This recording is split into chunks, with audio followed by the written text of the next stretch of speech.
بسم اللہ الرحمن الرحیم۔ محترم ناظرین، السلام علیکم ورحمۃ اللہ وبرکاتہ۔ آج میں آپ کے سامنے جو وظیفہ پیش کرنے جا رہا ہوں وہ بہت ہی زبردست وظیفہ ہے۔ کسی بھی وقت تکلیف، مصیبت یا درد کے وقت اس وظیفے کو کرنا ہے، انشاءاللہ اسی وقت یعنی پہلے جز میں ہی آرام ہوگا۔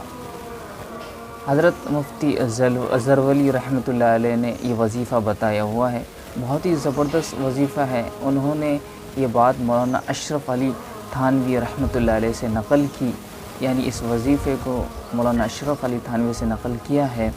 وظیفہ یہ ہے کہ پہلے ہمیں سورہ فاتحہ ایک دفعہ یا 3 دفعہ پڑھنا ہے، اس کے بعد ہم اس آیت کو 13 مرتبہ پڑھیں۔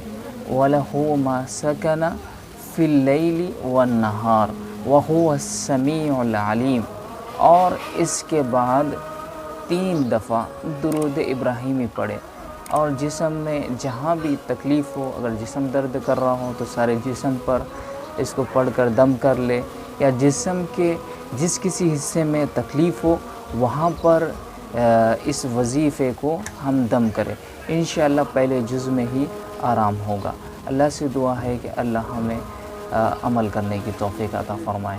والسلام علیکم ورحمۃ اللہ وبرکاتہ۔